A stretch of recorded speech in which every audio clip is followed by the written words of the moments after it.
상대로 알턴 이 빠진 듯한 복수를 한 뒤 심간이 편한 40대 여성입니다. 이런저런 이야기를 듣다 보니 저도 저희 집에 있었던 기가 막힌 이야기를 꺼내보고 싶어서 나섰습니다. 흔히 우리나라에서의 결혼은 새로운 가족과 가족의 결합이라고들 하잖아요. 그래서 각자의 배우자만 보고 결혼하는 것이 아니라 가풍이라든지 부모님의 영향을 많이 받기도 하고요. 둘만 좋아하는 결혼이면 얼마나 좋겠습니까마는 둘이 아무리 좋아도 그 외의 문제로 결혼이 어그러지기도 하지요.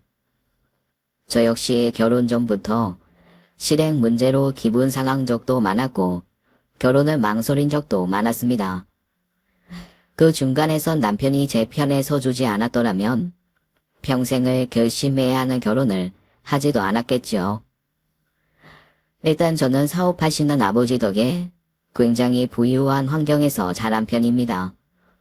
아버지의 교육 방침에 따라 대학까지는 그 어떤 지원도 아끼지 않으셨고 하고 싶은 공부는 물론이거니와 물질적인 부분에서도 전혀 부족함 없이 키워주셨어요.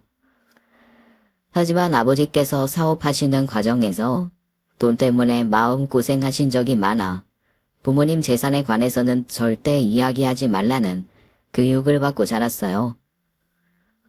경주야 손주야, 아빠 말 잘 들어라. 다른 사람에게 자기가 가진 것을 다 드러내 보여서 좋을 거 하나 없다. 특히 타인의 재산은 의도치 않게 사람의 마음을 악하게 만들기도 하고 약하게 만들기도 해서 빼앗고 싶다거나 기대고 싶다는 마음을 갖게 하기 쉬운 법이야. 어려운 사람들을 다 돕고 살면 얼마나 좋겠냐마는 아무리 가진 게 많아도 그건 어렵다. 그러니 괜히 내가 가진 것을 드러내 사람들의 원망을 살 일 없도록 해야 돼. 아버지에게 앓는 소리를 하며 적게는 수백에서 많게는 억 단위까지 빌려갔던 분이 많았습니다. 가까운 지인부터 해서 먼 지인까지 가진 것이 많았던 아버지에게 살려달라 하고는 도움을 받고 나서 나 몰라라 하거나 도움을 받지 못하면 마치 아버지가 잘못하기라도 한 것처럼 큰 원망도 했지요. 사실 그 과정에서 아버지 사업이 한번 고꾸라진 적도 있고 어린 저희 오빠가 납치당할 뻔한 적도 있어 그 뒤로 저희 부모님께서는 저희 두 남매에게도 절대 집이 부자라는 둥 그런 이야기를 하고 다니지 말라고 신신당부하셨었어요. 당연히 혹시 모를 상황에 대비해 부모님 재산이 얼마나 되는지 자식들에게도 이야기한 적 없고요. 얼마나 겁을 주시며 키웠는지 저는 남편에게도 저희 친정 재산에 대해 절대 이야기하지 않았죠. 부모 역할은 대학까지라는 아버지의 방침에 따라 결혼할 때도 전혀 도움받지 않고 제가 번 돈으로 결혼했기 때문에 남편도 친정 재산에 대해서 다른 생각은 하지도 않았지요. 어떻게 보면 남편이나 저나 각자 부모님께 전혀 도움받지 않고 서로 능력만으로 결혼한 것인데 이상하게도 시어머니는 자꾸 기운 결혼을 시킨 것 같다며 결혼 전부터 불만이 많으셨어요. 아휴, 나는 못해도 우리 아들이 여자 쪽에서 모셔가는 결혼하는 줄 알았는데 남들이 우리 아들 아깝다고 난리라 이 결혼이 맞는 줄 모르겠어.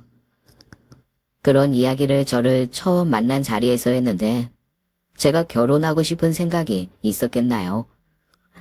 첫 만남에서부터 3년 만난 남자친구도 다시 보일 만큼 이건 좀 아닌 것 같다 싶었죠. 남자친구는 3년 만나는 동안 한 번도 제게 큰 소리를 내거나 화를 낸 적도 없을 만큼 좋은 사람이었어요. 하지만 그렇다고 해서 저와 남편을 저울해 놓고 누가 더 잘 나가느니 그런 말을 들을 만큼 외적 조건에서 어느 한쪽이 기우는 것도 아니었죠. 그런데 시어머니는 무슨 제가 가진 것도 능력도 하나 없이 재벌집 아들 물어다 팔자라도 고쳐보려고 하는 사람처럼 굴었지요. 우리 재한이가 어렸을 때부터 공부도 잘해, 운동도 잘해, 인물도 좋아서 따라다니는 여자애들이 그렇게 많았거든. 의사 딸도 있었고 변호사 딸도 있고 그랬는데 나는 걔네들이 아무리 예뻐도 성에 차지가 않더라고. 아, 네. 그래서 내가 기대가 컸지. 의사 딸도 변호사 딸도 내 성에 안 차는데 대체 잘난 우리 아들은 누구랑 결혼하게 될까 하고. 아유, 근데 뭐 그게 부모 뜻대로 되나?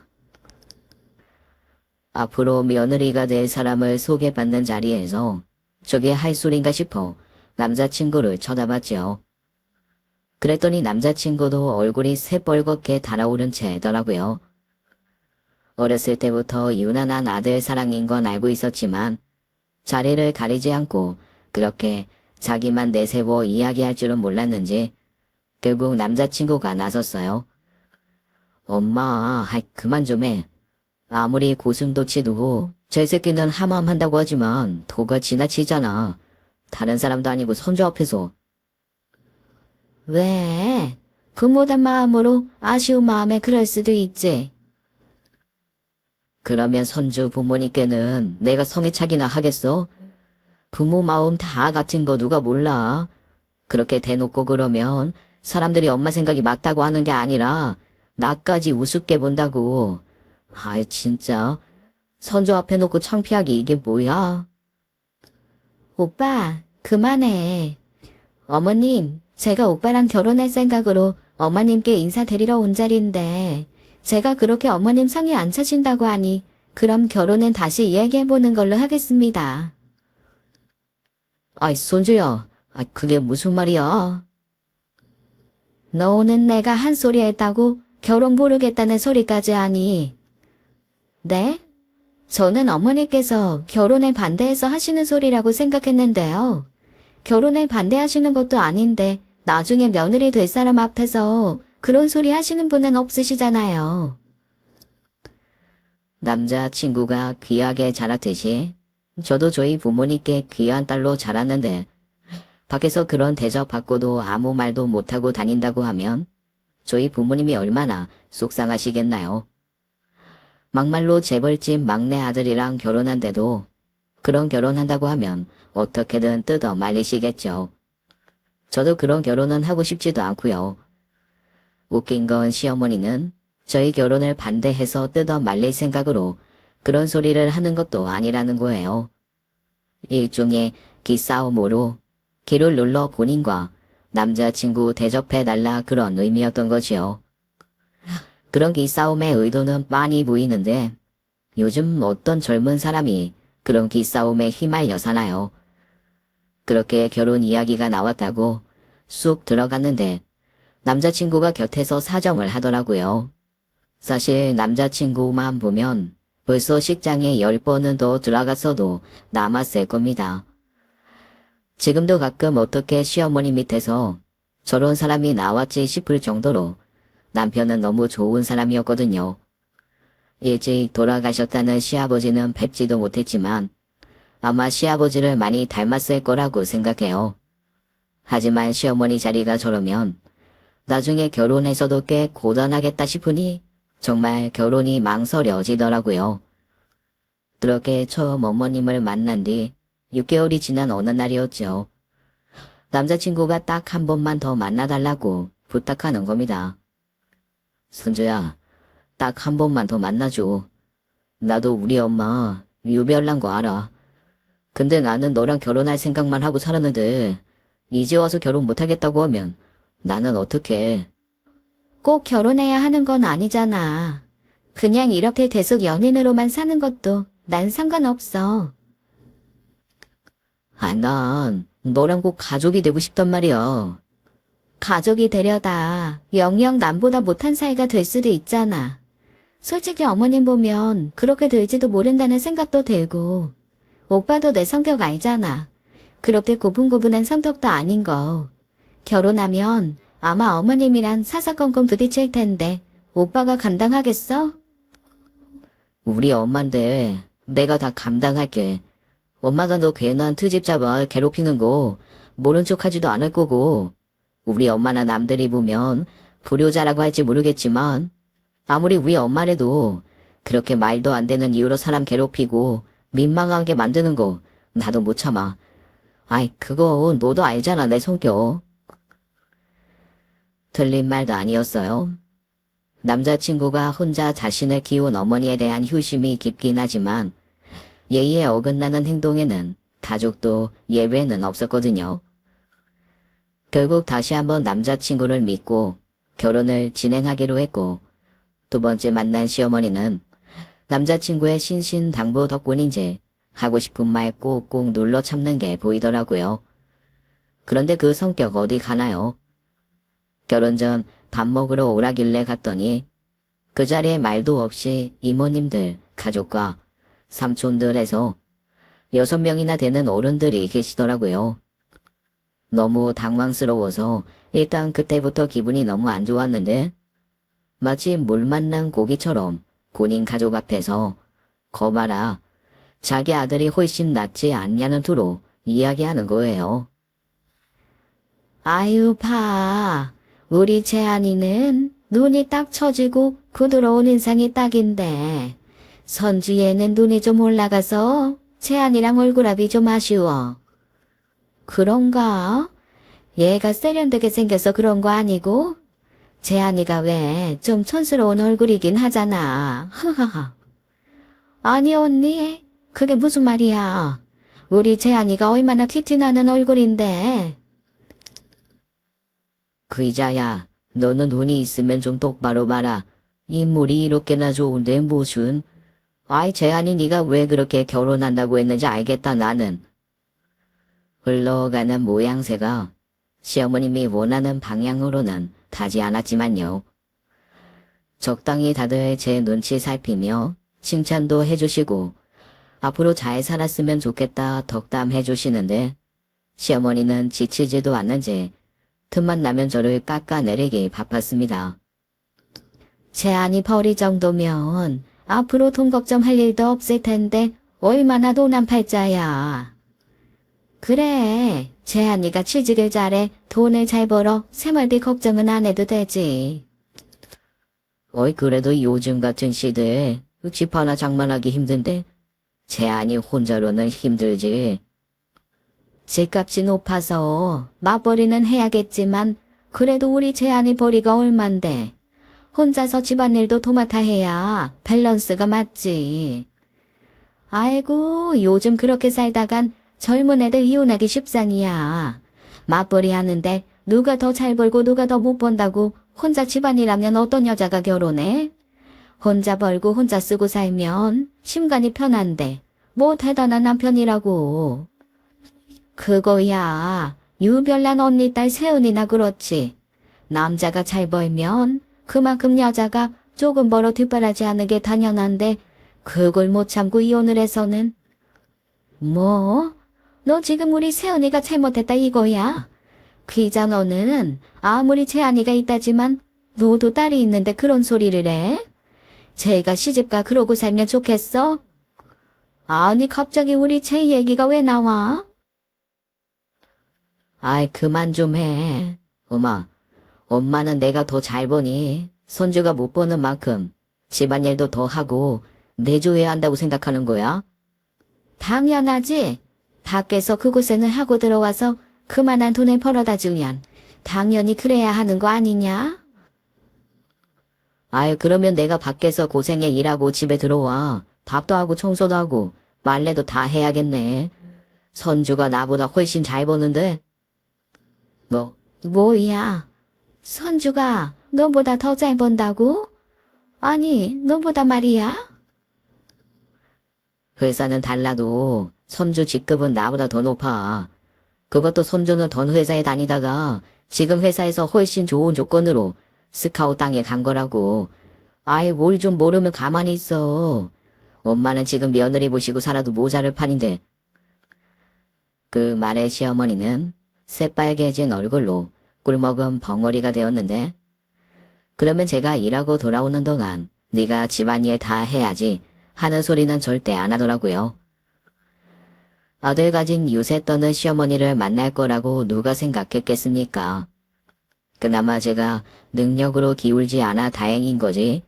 그렇지 않았으면 할 말이 없어 그 수모를 다 당하고 살았을지도 모르죠. 남자친구가 군 복무 기간이 있어 그렇지. 저나 남편이나 어느 쪽도 기울지 않는 편이긴 해요. 남자친구가 그걸 잘 알고 저를 축혀 세워줬으니 넘어간 거지. 그렇지 않았더라면 저도 이 결혼 안 했을 겁니다. 그렇게 우여곡절 끝에 상견례까지 하게 되었는데 내심 걱정이 되더라고요. 부모님께서는 남자친구를 만나고 무척 마음에 들어 하셨어요. 성실히 살아 능력이 받쳐주는 것도 마음에 들어 하셨지만 무엇보다도 저를 대하는 태도에 믿음이 갔다고 하더라고요. 첫 만남에 근사한 한우도 사주시고 오히려 저를 낮추고 남자친구를 올려주는 것을 보고 남자친구는 자기 아들만 잘난 줄 아는 자기 엄마 때문에 저에게 더 미안했죠. 그래서 저나 남자친구나 어머님께서 상견례 자리에서까지 경무 없이 굴면 어쩌나 걱정이 많았지요. 그런데 상견례는 생각했던 것과 달리 문제없이 진행되었어요.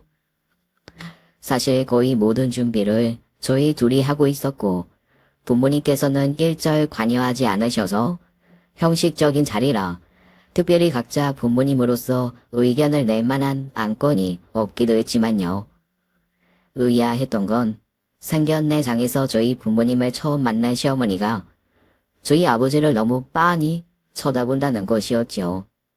안녕하세요. 저는 김재한 엄마 홍 기자라고 합니다. 예, 안녕하십니까. 저는 하손주 애비되는 하속재라고 합니다. 그날 굳이 먼저 통성명하는거나 아버지를 보는 눈빛이나 반응을 보고 좀 이상하다 생각은 했는데 아니나 다를까 이유가 있었습니다. 예, 선주야. 바깥 사돈 전화번호 좀 다오. 네? 저희 아빠 전화번호를요? 무슨 일이신데요? 아니 왜 사돈끼리 전화번호 알고 지내는 게 이상한 일은 아니잖니. 그렇긴 하지만 왜 엄마 번호도 아니고 아빠 전화번호를 달라고 하시나 싶어서요. 왜긴 서로 사돈지간에 의논할 일이 있으면 결정권을 가진 바깥 사돈이 낫지 않나 싶어서 그러지. 아니요. 저희 집안은 저희 엄마가 결정하셔서 저희 아빠가 다 따라주시는 분위기라서요. 그리고 할 말 있으시면 저나 재한 오빠한테 말씀하시면 제가 부모님께 말씀드릴게요. 아니 뭘 번거롭게 그렇게 해. 바로 연락하면 되겠구먼. 번호를 아신다고 하는데 사돈끼리 할 연락이 따로 있을까요? 저희 오빠도 3년 전에 결혼했는데 저희 엄마가 사돈 어르신께 따로 연락드린 적이 없어요. 아유 그냥 주면 되지 뭘 번호 가지고 그렇게 비싸게 굴어. 실은 다 지나간 일이라 너한테까지는 말 안 하려고 했는데 내가 바깥 사돈을 좀 안다. 저희 아빠를 아신다고요? 어떡해요? 같은 고향 사람이었어. 얼굴을 보고 긴가민가 했는데 이름 보니 맞다 싶다. 그럼 그 자리에서 말씀하시지 왜 아는 체 안 하셨어요? 같은 고향 분이시면 저희 아빠도 반가워하셨을 텐데. 아유 뭐 그게 안사돈 있는 자리에서 할 말은 아닌 것 같고 그래서. 왜요? 그냥 뭐 이런 말하기 민망스러운데 네 아버지가 실은 내 첫사랑이었거든. 허허허. 아유 주책 맞게. 아무튼 내가 반가워서 그러니 전화번호 좀 줘. 세상에 이런 인연도 다 있나요? 시어머니 첫사랑이 제 아버지라뇨. 너무 황당하고 놀라서 순간 말문이 막혔고 그래도 부모님께 말씀부터 드리는 게 낫다고 생각해서 일단 알겠다고 했죠. 그리고 곧장 아빠께 연락드려 저초지종을 이르며 물었어요. 어머님께서 아빠 고향분이라는데 몰랐어? 아이 정말. 난 전혀 못 알아봤는데 이 이름이 뭐였다고 했지? 홍, 기자, 자자, 홍 기자. 홍 기자. 아이, 통 모르겠는데. 어머님 말로는 홍수남이라고 하면 알 거라셨어. 홍수남? 수나미. 수나미. 아이, 수나미. 기억났다. 아이, 내 중학교 동창놈인데, 이 서울 온 후로는 못 봤으니, 이 40년은 좋게 되겠네, 그래. 아이, 수나미가 있었지. 아이, 그러고 보니 기억난다. 수나미한테 여동생이 하나 있었어. 아이, 홍케 나를 알아봤네. 이 꼬맣게도. 아니, 어머님이 그러시는데, 아빠가 자기 첫사랑이래. 그런데도 기억이 그렇게 없어? 뭐? 아하, 아이, 그냥 하는 소리겠지. 나는 수남이랑 놀기나 했지. 걔 동생이랑은 따로 만나거나, 심지어 수남이랑 같이 논 적도 없는 것 같은데. 그나저나 수남이는 잘 지내나 모르겠다. 아빠는 세상에 별 신기한 인연도 다 있다며 오랜 동창과도 연락하고 싶으니 번호를 줘도 그만이라고 하셨지만 그 이야기를 들은 엄마가 질색하며 마다했죠.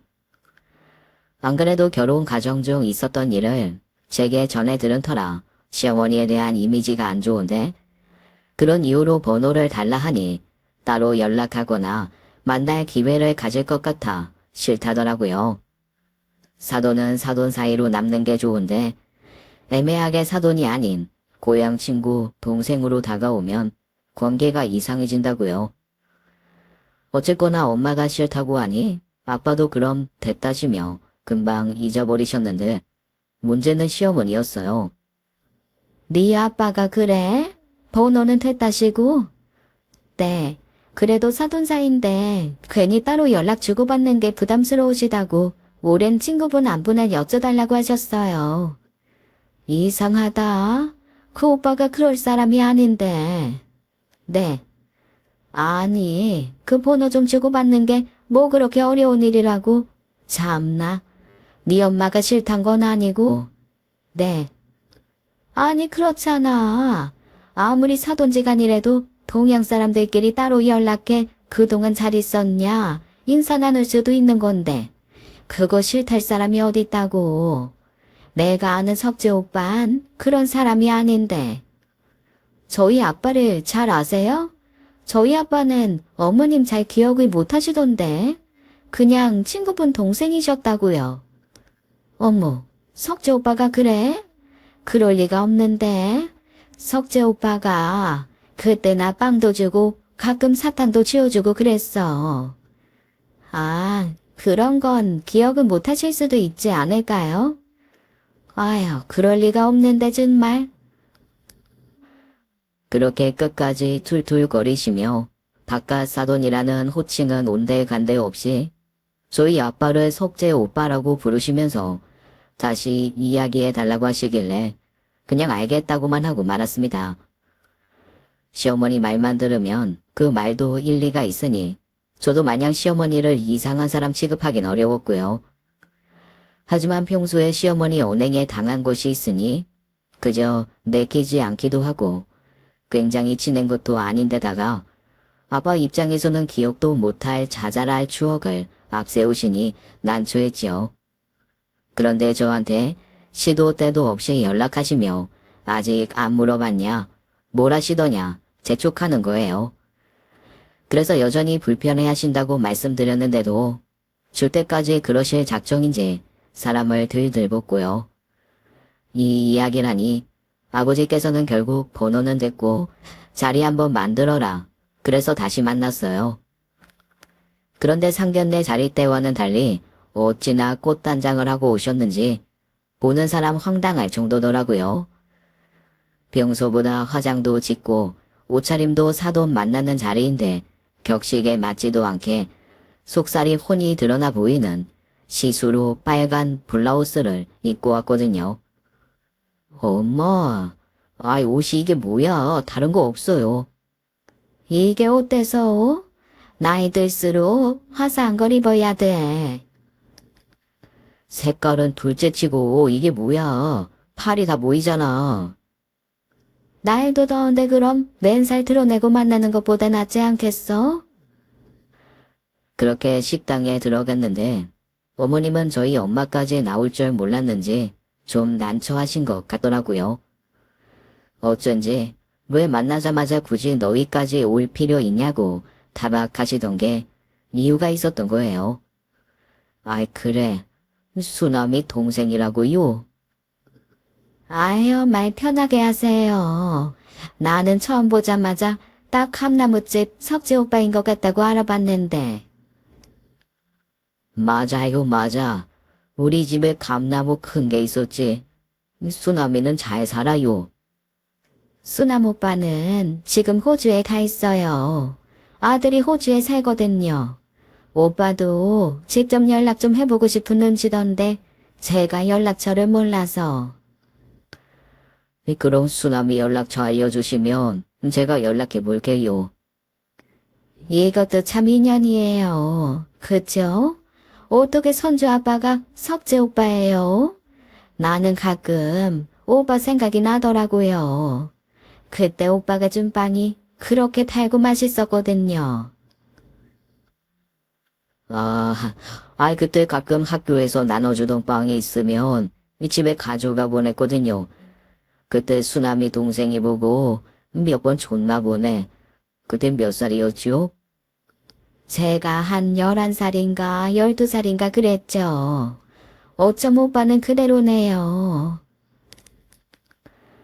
아무리 동양 인연이라지만 사돈지간으로 만난 자리에서 오빠 오빠 하니 엄마 표정이 좋진 않더라고요. 그래도 자리가 자리인지라 이해해 보려고 했는데 결국 막무가내로 저희 아빠 번호를 알아가셨어요. 대놓고 달라고 하는데 거기다 대고 딱 잘라 말하기 뭐하고 보통은 그런 자리에서 눈치를 살피면서 거절이라고 알아듣지 않나요? 그런데 어떻게 된 게 눈치도 없이 주변에서 하나같이 말리는데도 기어이 번호를 받아가셨어요. 어머님 아버님, 저희 어머니 때문에 곤란하셨죠? 죄송합니다. 아니야. 재한이니가 사과할 일은 아니지. 그나저나 선주야. 네 시어머니 정말 고통분이 아니시다. 너 각오 좀 해야겠어. 각오야 늘 하고 있지. 문제 있음 오빠가 다 알아서 한댔으니까 걱정은 없는데 오늘 같은 얘기 또 있으면 나도 어떻게 해야 하나 싶어. 그냥 싸워야 되나? 재한이 앞에 두고 이런 말 좀 그렇긴 한데 난 솔직히 사돈만 보면 이 결혼 내키지도 않아. 어머님 걱정 마세요. 이번 일로 저도 깨달은 점이 많아. 앞으로 제가 어떻게 해야 하는지 알았으니 선주 걱정하는 일 없도록 처신 제대로 하겠습니다. 그러니 믿고 맡겨주세요. 그래. 재한이 너도 고생이 많다 정말. 어지간하면 다 됐다고 넘어갈 엄마가 오죽했으면 그렇게 이야기했을까요? 적당히 만나 인사 나누면 될 거로 생각했던 보통 사람들의 기준과 맞지 않았던 거지요. 그렇게 저희 부모님을 먼저 보내고 저도 어머님께 인사드리러 남자친구 차에서 기다리는 어머니를 뵈러 갔어요. 저도 부모님을 따라갈까 했는데 어머님을 데려다 드리고 남자친구와 갈 곳이 있어 함께 간 것이었죠. 그런데 조수석에 어머님이 앉아 계신 걸 보고 남자친구가 바로 조수석 문을 열더라고요. 엄마 내려. 뒤에 타. 왜? 나는 이 자리가 좋은데. 엄마가 언제부터 앞자리에 탔다고 해? 차는 조수석 뒷자리에 타야 대접받는 기분 든다면서 한 번도 앞에 앉지도 않았으면서 내려. 여기 선조 자리니까. 내가 언제? 나도 앞자리 좋아한다. 내가 아들 옆에 앉아서 가겠다는데 그게 잘못된 거야. 그러니까 왜 꼭 선주 있을 때만 앞자리를 고집하냐고. 선주 맨날 앞자리에 타는 거 알면서. 그리고 싫다는데 왜 굳이 아버님 번호를 달래. 엄마는 눈치도 없어? 뭐 눈치? 너 지금 선주 앞에서 엄마 무한하게 그게 할 소리야. 엄마가 무한함을 알아? 창피를 아냐고. 나는 아까 엄마 때문에 얼마나 창피했는 줄 알아? 안 된다고 애둘러 거절한 것도 한두 번이지. 계속 연락 좀 해보고 싶다. 그래서 좋은 사람들이 그만큼 양보했으면 됐지. 그 자리에서 기어이 엄마 그 목적을 이루어야겠어? 대체 아버님 번호 받아줘서 뭐 할 건데? 따로 연락할 일이 뭐가 있다고? 너 참 이상하다. 그 번호 아는 게 뭐 그렇게 대수라고 사람을 이상한 사람을 만들어? 그러니까 그 번호 아는 게 뭐 그렇게 대수라고 기어이 다들 싫다는데 받아가냐고. 엄마, 행여나 아버님께 따로 연락드리거나 그러기만 해. 이미 그 어린 시절 인연은 끝났으니 사돈이면 사돈답게 굴라고. 사돈이면 뭐? 사돈답게 구는 게 뭔데? 나 원참 어이가 없어서 아들놈의 새끼 키워봤자 하나 소용없어. 나는 택시 타고 갈란다. 시어머니는 성질을 내며 차에서 내려 앞장서 가버렸지요. 하지만 남자친구는 그러거나 말거나 저더러 차에 타라고 하고 뒤도 돌아보지 않고 가버렸어요. 솔직한 말로 제가 예비 며느리라 하기 힘든 이야기까지 속 시원하게 해주니 후련했지만 남자친구는 자기 엄마니 마음이 편치 않겠다 싶어 눈치가 보이더라고요. 그런데 남자친구가 눈치 보지 말라는 듯 그러더라고요. 앞으로 이렇게 하면 되지? 어? 이 정도면 나 믿고 시집 올 수 있겠냐고. 이 정도면 완전 땡큐지. 친구들이 그러더라고요. 결혼하면 남편이 오는 게 아니라 효자 하나가 딸려온다고요. 어련히 내 편이 되어주면 자기도 시어머니한테 더 잘할 텐데 남편과 효자 사이에서 자기의 포지션을 정확하게 정하지 못하고 보니 오히려 고부 갈등이 더 커졌다고요. 처음에 그 말이 그렇게 와닿지 않았는데 막상 결혼할 때 되니까 알겠더라고요. 남편이 저보다 더 화를 내주고 제 편이 되어주니 오히려 어머님에 대한 연민이 조금 생길 정도였어요. 그러니 어머님에 대한 감정을 크게 키울 필요가 없었고 어머님 일은 전부 남편에게 믿고 맡길 수가 있었지요. 결혼 후에도 남편은 변함없이 제 편이라 적당한 거리감을 유지하며 살고 있던 어느 날이었어요. 퇴근길에 엄마한테 전화가 왔죠. 엄마, 나 지금 퇴근. 그래, 고생했어. 나 아까 너네 시어머니 봤다. 시어머니? 어디서? 아빠 카페 건물 있잖아. 거기 2층 레스토랑에 왔는지 거기서 나오더라고. 내가 거기 계단 청소하다가 만났거든. 나는 보자마자 알아보겠던데 어째 너희 시어머니는 나를 못 알아보는 눈치더라고. 에? 엄마를 못 알아볼 일이 있나? 너무 갑작스럽게 만나서 그런가? 아니, 그것도 이상한 게 날 못 알아보는 것 같길래 내가 먼저 웃으면서 엄마 안녕하시냐 그랬더니 날더러 예 열심히 하세요. 그러고 그냥 지나가는 거야. 어? 그러고 그냥 갔다고? 그러고 뒤에 지나가면서 뭐라는 줄 알아? 옆에 있던 자기 지인이 누구냐니까 건물 청소부가 그냥 인사했나 보지 하더라고. 왕왕 울리는 계단에서 그 소리라는데 얼마나 기가 차던지. 뭐야, 그러니까 엄마가 청소하고 있는 사람이라 모른 채 하고 지나갔다 그거야? 그런가 보다. 참 너희 시어머니 꾸준하시더라. 그건 그렇고 분명 너한테 아는 체 할 텐데 괜히 이상한 소리 말라고 전화한 거야. 무슨 이상한 소리? 그 카페 건물 너희 아빠 거라 내가 관리하고 있다는 이야기 말이야. 아빠가 노노이 너한테 가르친 거 있잖니.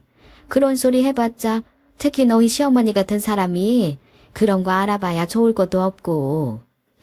아, 그렇지. 근데 엄마 청소부라고 무시한 건데 내가 그럼 가만히 있어? 아니, 청소부면 또 어때? 청소한다고 밖에서 만난 사돈 무시해도 되는 거야? 나 같은 추운 날 고생하셔서 어떡하냐. 그러고 밑에 카페 가서 따뜻한 커피라도 대접하겠다. 그것도 그런 상식이 있는 사람한테나 통하지. 그런 건 바라지도 않아. 괜히 그걸로 너한테 뭐라고 할까봐 그게 걱정이지. 하녀 뭐라 그러더라도 그냥 참으라고. 알았지? 어쩔 수 없이 알겠다고 하고 끊었지만 어찌나 열이 받던지요. 직업에는 귀천이 없고 사람 간에는 예의가 있는 건데 어떻게 그렇게 예의 없고 상식 없는 사람이 있나 싶었어요. 그 와중에도 제 소원에 기대라도 갖고 싶었던 저는 어머니께서 저희 어머니를 못 알아봤을 수도 있다고 생각했어요. 하지만 역시나 저희 시어머니에게 그런 기대는 사치였지요. 예, 너는 너네 엄마 청소부라는 소리 왜 안 했어? 네, 청소부요. 그래, 너네 엄마가 말 안 하든? 내가 친구들이랑 식사하고 내려오는 길에 분홍색 고무장갑 끼고 있는 너네 엄마 보고 얼마나 놀랐는지 모른다. 일주일에 한 번씩 가서 청소하세요. 근데 그걸 왜 어머님께 말씀드려야 하는데요? 왜? 예, 내가 그래야 마음의 준비라도 하고 있지. 거기서 그렇게 만나면 얼마나 당황스러웠겠냔 말이야. 그런 이야기를 했으면 내가 행여나 마주칠까 내 친구들을 데리고 거기 갔겠니? 어휴, 얼마나 민망스러웠던지 그냥 눈치껏 모른 채 하든가. 걷다 대고 어머 안녕하세요? 키가 차서. 어머니, 청소하는 일이 뭐 어떻다고 그렇게 노발대발하세요? 어머님께서 기분 좋게 식당 이용하는 그 건물에도 저희 엄마처럼 건물을 깨끗하게 관리해 주시는 분이 있는 건데요. 안 그럼 더럽고 먼지 날리는 곳에 밥 먹으러 가실 수 있겠어요? 그래, 누군가는 하겠지. 근데 그게 내 사돈일 필요가 있니? 아유, 석재 오빠 사업 망했단 소린 어렴풋이 들었다만 너가 그랬잖아. 회사 생활하시면서 적당히 어렵지 않게 키워주셨다고. 그런데 안 싸더니 청소회까지 나서야 할 만큼 어려웠다는 거야? 참나. 아빠 건물인데 엄마가 운동 삼아 직접 관리하신다. 그 한마디면 조용히 하실 것 같은데 부모님이 당부하신 것이 있어 꼭 참아야 했습니다. 근데 저 소리도 참 웃겨요. 어머님이야말로 모든 일을 해야 하는 상황에 일도 안 하고 사시는 거였거든요. 돌아가신 아버님이 남기신 재산과 연금이 있어 그걸로 간신히 생활하시는데 그래서 가끔 남편에게 용돈을 부탁하시는 걸로 알고 있어요. 적어도 저희 부모님은 저희에게 일체 용돈 달라 하지 않으시고요. 형편이 어려워 자식에게 의지해 사는 거야 자식된 도리로 형편상 얼마든지 도울 수 있다지만 자기도 형편이 넉넉지 않으면서 더 열심히 사는 사람을 깔보고 무시하는 거니 얼마나 어이없나요? 그런데 듣기 좋은 소리도 한두 번이지 그 일을 가지고 몇 번이나 사골 우리듯이 이야기하는 겁니다. 그게 시어머니 특징이었어요. 뭐 하나 자기 생각에 꼬투리다 싶으면 두 번, 세 번 질리지도 않고 이야기하거든요. 내가 그날 연순이랑 밥 먹고 나와서 청소하는 사돈을 만났는데 얼마나 사람 민망해. 아니 알기라도 했으면 내가 대비라도 했지. 연순이가 아는 사람이냐고 하는데 창피해서 혼났어. 너는 대체 뭐가 창피하다고 계속 같은 이야기를 하고 또 하는 거야? 뭐가 창피하다니? 언니? 생각을 해봐. 언니는 사돈 되는 사람이 사람들이 그렇게 오가는 건물에서 분홍색 고무장갑 끼고 빼국물 줄줄 흐르는 걸레 들고 서 있는데 민망하지 않겠어? 민망할 일도 셌다. 그냥 추운 날 고생하십니다 하면 될 것을. 그게 민망할 일이면 지금 저기서 너 대신 우리 대접한다고 차 타고 있는 네 며느리 민망하단 생각은 안 하냐? 아니 그냥 그런 일이 있었다는 거지 무슨. 다행히 이모님들은 항상 시어머님을 생각이 부족한 탈푼이라고 제 편을 들어주셔서 다행이지. 다 함께 합세해서 저희 엄마를 이상한 사람으로 만들었으면 얼마나 화났겠어요. 그런데 그 일이 한참이 지난 다음 명절까지 한 번씩 꺼내는데 정말 더는 참지 못하겠더라고요. 그나저나 너네 엄마는 아직도 그 건물 청소하니 내가 지나가다가도 거기만 보면 그때 생각이 나서 가슴이 벌렁벌렁한다. 어머니, 아직도 그 이야기세요? 그게 뭐라고 심장까지 벌렁거릴 일이에요. 네가 내가 돼봐야 알지. 그게 얼마나 사람 민망스러운 일인데. 청소가 대체 왜요? 나는 좀 그래. 내가 사돈이니까 이만큼 참고 있지. 예, 나는 솔직히 그런 집에 재한이가 장가 갔다고 하니 좀 억울한 면도 있다. 우리 아들이 어디 내놔도 사자 며느리도 봤을 판에. 지금 집안 수준 차이 나서 오빠가 아깝다 그 말씀이세요. 그래, 막말로 청소부 장모 자리인 줄 알았으면 어떻게든 말려겠지. 저희 엄마 매일같이 집에 있기 심심하시다고 아빠 건물 관리해 주시고 있는 거예요. 그렇게 어머님한테 무시당할 분 아니라고요. 뭐? 아빠 건물? 그럼 그 건물이 무슨 석지 오빠 건물이라도 된다는 거야? 내가 들은 소리가 있는데 그 건물이 얼마나 큰데 그게 너네 집 거라는 거야? 예, 너 몰랐는데 이런 면도 다 있구나. 거짓말도 정도껏 해야지. 굳이 나서서 그런 이야기 할 필요가 없으니까 안 했죠. 저희 집 건물이 뭐가 있다. 그런 걸 왜 어머님한테 말씀드려요? 어머님 논리대로라면 그 건물 하나만으로도 아빠가 받는 월세가 한두 푼이 아닌데 월세는커녕 연금으로 겨우 생활하시는 어머님 계신 집안이랑 우리 집안이 너무 차이나서 이 결혼 힘들지 않겠어요? 저희 어머니한테 사과하시고 넘어가시던지 아니면 저 오빠랑 이혼하겠습니다. 뭐 사과? 이혼? 진짜 이게 못하는 소리가 없네. 내가 무슨 사과를 해? 내가 잘못한 게 뭐가 있다고. 저는 결국 그 길로 엄마한테 연락을 드렸습니다. 자초지정을 말할 새도 없이 열받은 목소리로 어머님께 카페 건물 아빠 거라 말씀드렸다. 엄마 지금 사과 받으라고 전화했으니 사과 받으라고 말이에요. 제가 화가 났는 줄 알고 엄마도 무슨 일이냐 더 묻지 않고 기다리시더라고요. 참나 어이가 없어서 사돈, 내가 지금 너무 황당한 소리를 들어서 그러는데요. 그 카페 건물 있잖아요. 2층에 레스토랑도 있고 식과도 있는 그 건물이요. 얘 말이 지금 그게 사돈네 거라는데 맞아요? 확인하기 어렵다고 거짓말하지 말고요. 밖에 나가서 괜히 지아빠 재산 이야기 하지 말라고 단단히 입단속 시켰는데 무슨 일인지 모르겠지만 애가 화가 나서 이야기했나 보네요. 맞아요. 그 건물 선주 아빠 거예요. 뭐예요? 아니 그럼 왜 거기서 사돈이 청소를 하고 있어요? 돈이 그렇게 많으면 사람 하나 써서 청소하는 게 뭐가 힘들어서요. 원래는 관리비 받아서 관리하는 건데 상가 세입자들 동의 얻어서 관리비 줄이고 각자 깨끗하게 관리하기로 약속되어 있는 것이에요. 그래도 한 번씩 신경 써서 관리하면 좋겠다 싶어서 할 일 없는 제가 가서 한 번씩 쓸고 닦고 하는 거고요. 백화점 쇼핑도 하루 이틀이지 그게 얼마나 지루하고 재미없는지 해본 사람은 알 텐데요. 뭐라고요? 어머니 들으셨죠? 얼른 사과하세요. 솔직히 이렇게까지 할 필요도 없이 사과 받아야 할 일이라고 생각하는데 이렇게까지 안 하시면 사과 안 하실 것 같아서 어머니 상식선에 맞춰서 사실 말씀드린 거예요. 이제 어느 집안이 기우는 일인지 알았는데 그냥 넘어가실 거예요?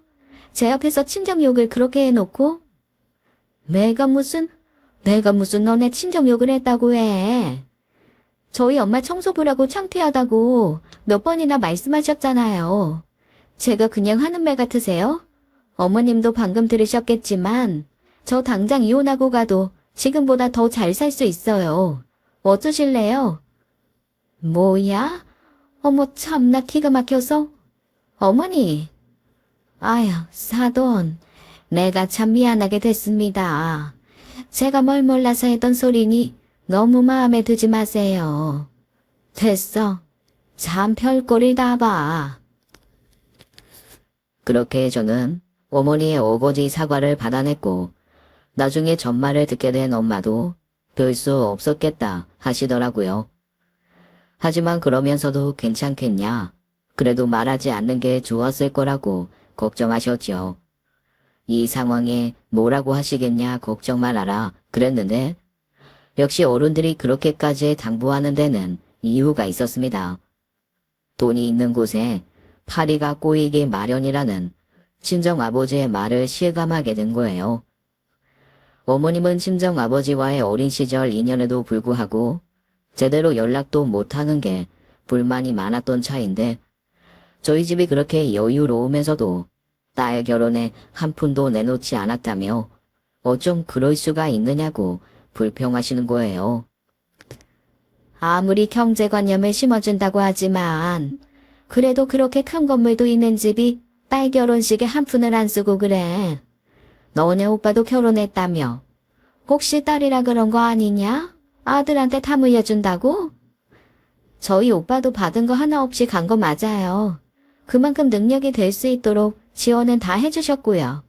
오빠는 능력돼서 미국에서 2년 동안 공부했고 저도 캐나다, 일본으로 어학연수 짧지 않게 다녀왔고요. 저희 부모님 덕에 쌓은 경험으로 회사에서 더 나은 대우 받고 있는데 뭘 받은 거 하나 없다는 듯이 구세요.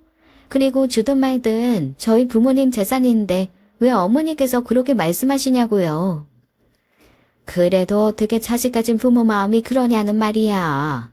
죽을 때 다 싸들고 갈 것도 아니고. 그게 아니면 나중에 유산으로 한몫 단단히 챙겨주시려나 보다. 어머니, 말씀이 좀 지나치세요. 벌써 무슨 유산 얘기를 하세요?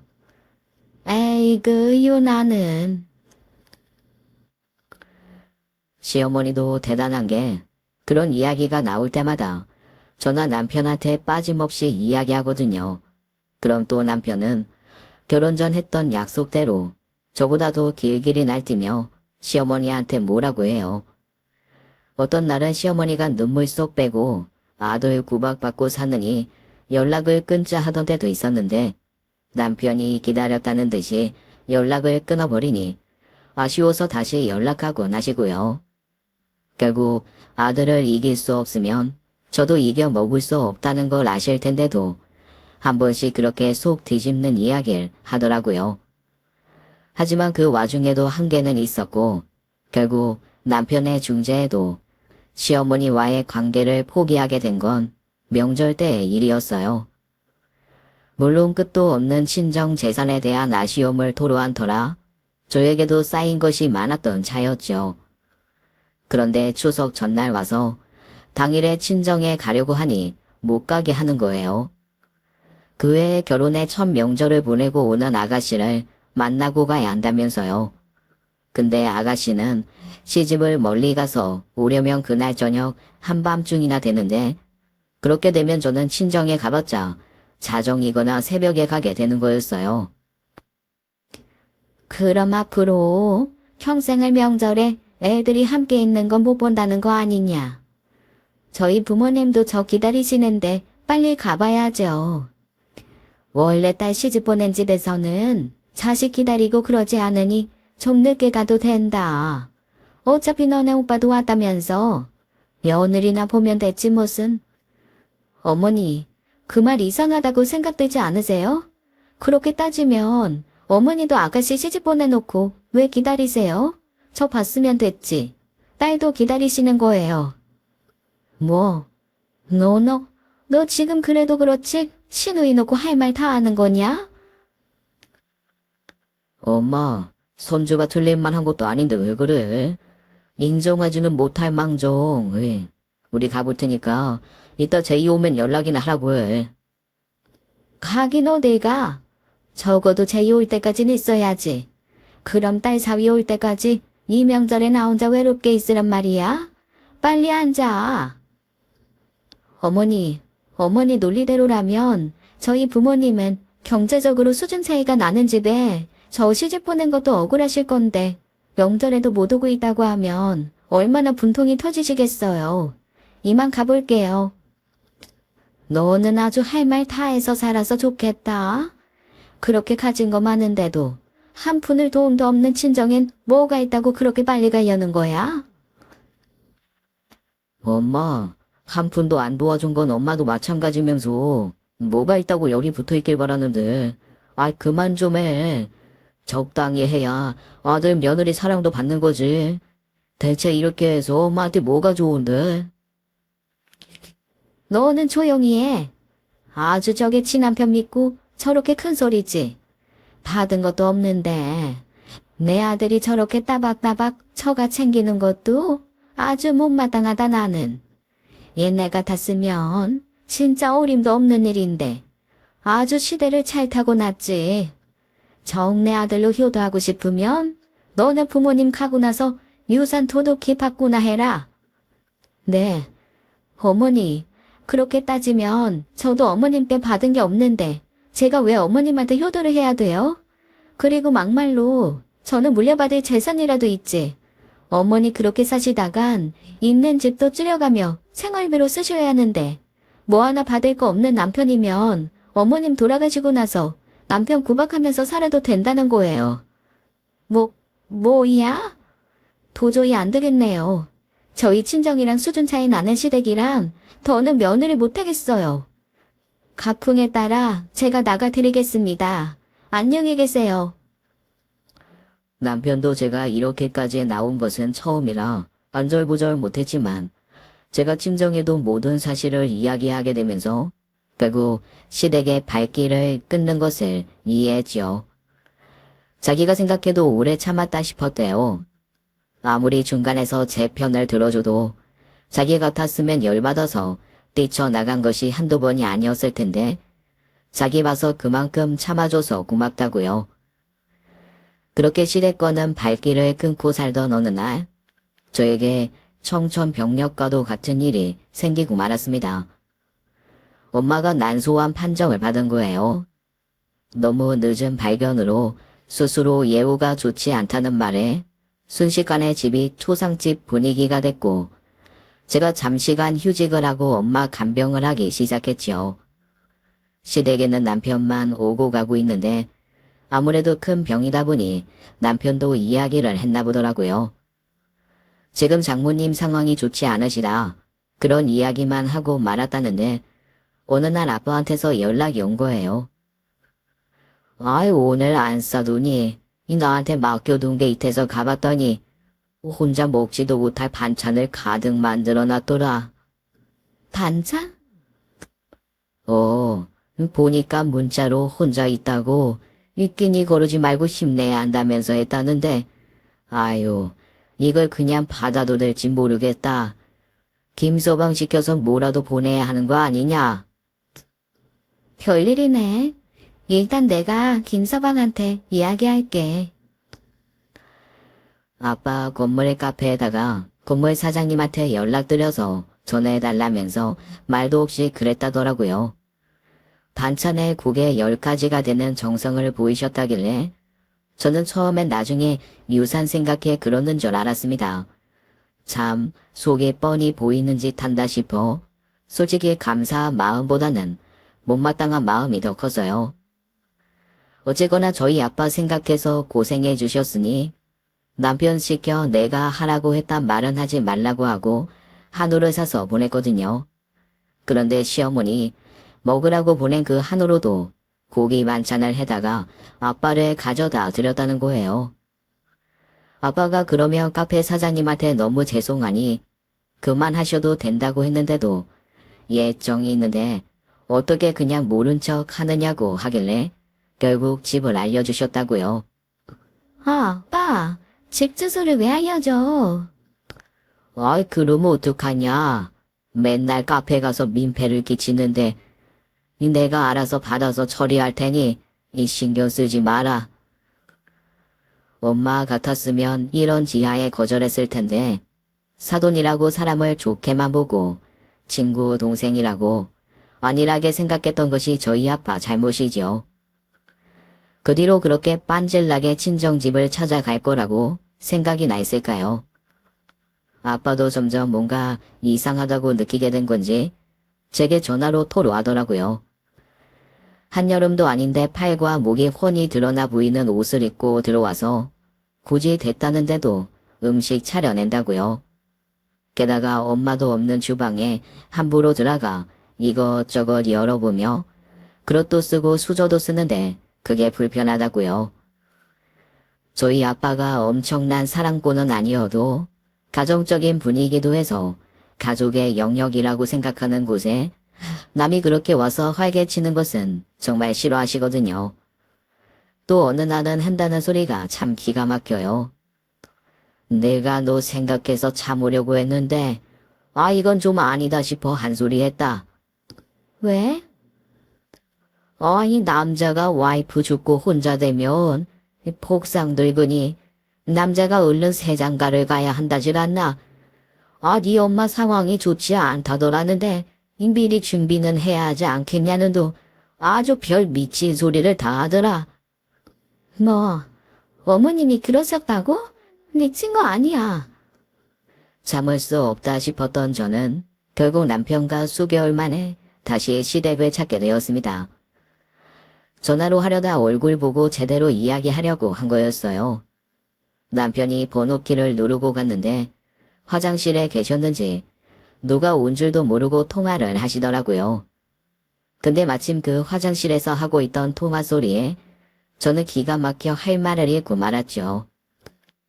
아유 몰라. 지금쯤 뭔 소식이 왔어도 왔어야 할 것 같은데. 그 난소암이라는 게 여자한테 그렇게 안 좋다며. 어떻게 지금까지 버티고 있나 몰라. 아유 얘. 그래도 바로 세장가 가긴 그렇지. 남들 눈치도 있는데. 그래도 나는 친구 동생이니까 그 전부터 가까워질 계기가 있으니 얼마나 다행이야.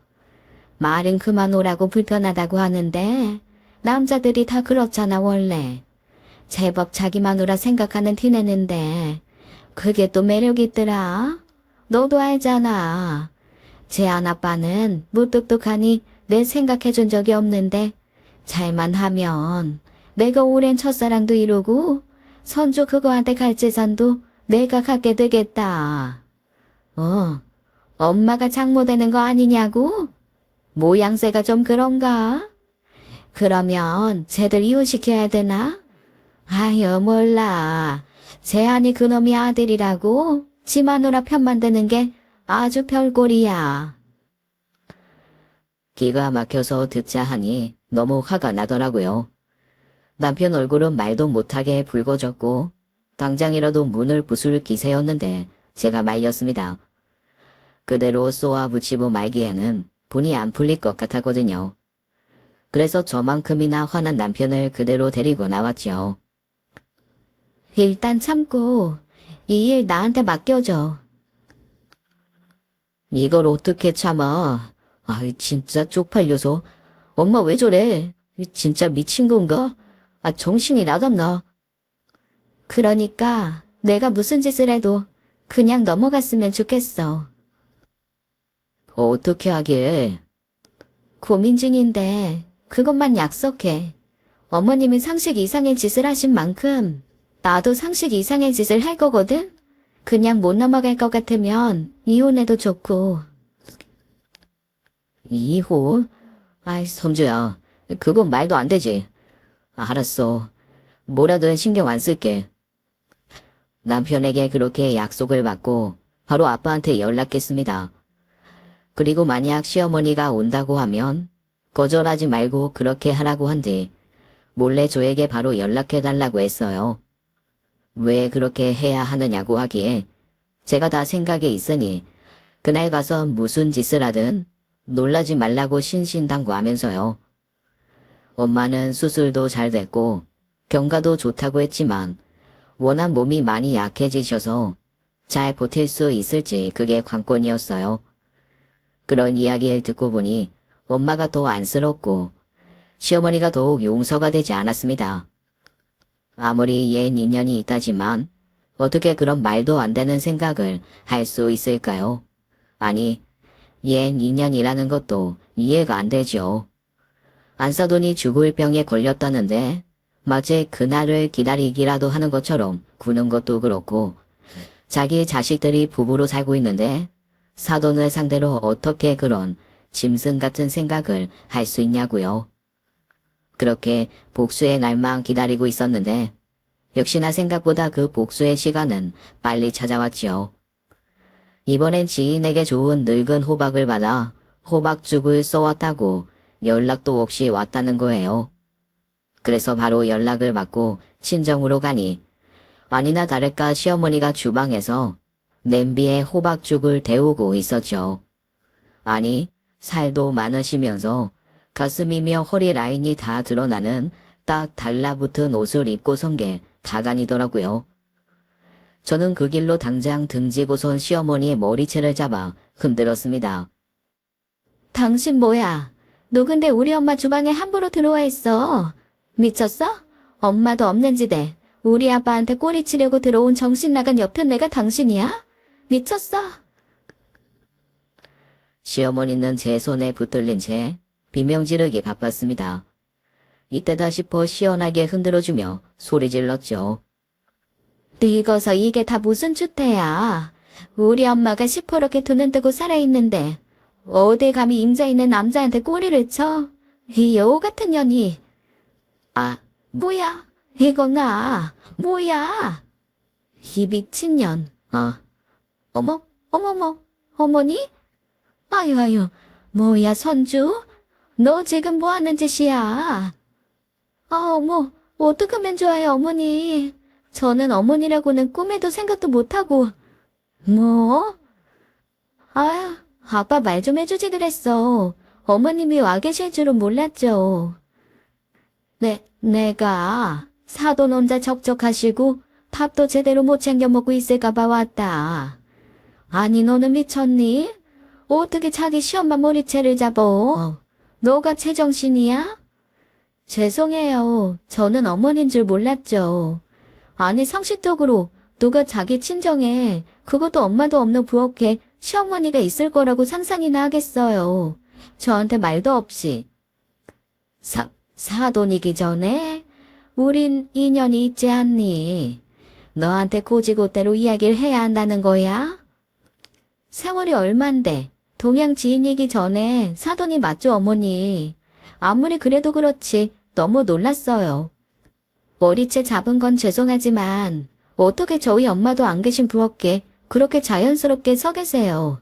안 그래도 저희 엄마 때문에 너무 속상하고 슬픈데 엄마 주방에 다른 여자가 들어와서 서 있다고 하는데 어떤 딸이 눈이 돌지 않겠냐고요. 아무리 그래도 말로 해야지 어떻게 사람 머리채부터 잡아. 나 이거 그냥 못 넘어간다. 너 아무리 네 남편이 너밖에 모른데도 이걸 그냥 두고 넘어가겠니? 안 되겠다. 내가 우리 아들 만나서 다 이야기해 줄 거야. 머리 끝까지 화가 난 어머니가 앞치마도 벗어 던지고 집을 나섰고 그 사이에서 아빠만 난처하게 쳐다보고 있더라고요. 저는 머리 끝까지 화가 나든 말든 상관없었습니다. 어차피 제 계산 안에 들어와 있던 행동이었으니까요. 아이, 너 괜찮겠어? 아이, 솔직히 아빠는 속이 다 시원하긴 하다마는. 안 괜찮으며? 최소 이혼 아니면 최대 고소당하는 건데 뭐. 이혼? 하면 되고 고소? 당하지 뭐. 근데 둘 다 그럴 일 절대 없을 거니까 걱정하지 마. 의기양양한 제 모습에 아빠는 다소 불안해했지만 저는 정말로 하나도 걱정이 되지 않았습니다. 아니나 다를까 집에 갔더니 남편이 시어머니랑 엄청 싸우고 있었죠. 남편은 시어머니에게 집에 갔다가 화장실에서 나눴던 대화를 다 들어 알고 있다며 창피해서 장인 장모님 얼굴을 어떻게 보고 사느냐고 난리를 쳤죠. 그리고 전화를 끊고 씩씩거리는데 저를 보더니 그래요. 아이, 선주, 너 우리 엄마 머리채 잡았어? 너가 한다는 게 이거야? 응, 내가 오빠 엄마 머리채 좀 잡았어. 잘했어. 어? 나는 절대 못할 일인데 너가 그걸로 속이 풀렸으면 잘했어. 우리 엄마 정신 좀 차려야 돼. 아무리 그래도 자기 엄마 일이라 그렇게까지 말해줄 거라 기대는 안 했는데 그렇게 말해주니 새삼 참 결혼하긴 잘했다 싶더라고요. 부끄러움을 느끼고 인정을 할 수 있는 용기는 아무나 가진 건 아니거든요. 이를테면 우리 시어머니처럼 전혀 안 되는 사람도 있으니까요. 그리고 남편에겐 미안하지만 그게 끝은 아니었어요. 어머님 취향에 맞춰 1절, 2절, 3절까지 해야 하는데 저는 그렇게까지 못하니 2절까지는 할 생각이었거든요. 저는 그 다음 명절 일부러 아가씨 부부와 이모님이 모인 자리 참석해 그때 일을 이야기했죠. 저희 엄마가 아파서 병원에 입원해 계셨을 때 저희 아빠 생각해준답시고 반찬 싸들고 오던 아줌마가 있었거든요. 근데 올 때마다 사람 민망하게 딱 들러붙고 가슴이 딱 파인 옷을 입고 왔다는 거예요. 어머, 뭐 그런 무식한 여편네가 다 있어. 그러게 말이에요. 더 대박인 건 뭐냐면요. 그 여자가 우리 엄마 죽을 날을 기다렸다는 거예요. 저희 아빠가 그렇게 수준 낮은 사람도 아니지만 그런 생각을 했다는 것 자체가 너무 소름 끼치던 거 있죠? 제가 너무 기가 막혀서 그 자리에서 머리채 잡았잖아요.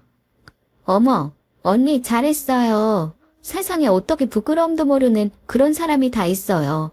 사돈 어르신 건강해지셔서 다행이지. 한창 아팠을 때 그런 사람이 옆에 있었다고 생각하면 진짜 소름 돋아요. 그러자 그 자리에 있던 시어머니가 말없이 저를 엄청나게 노려보더니 화장실로 들어가 버리더라고요. 사람 면전에 대고 뻔뻔하게 없는 듯이 이야기하던 게 딱 시어머니 수준에 맞는 행동이잖아요.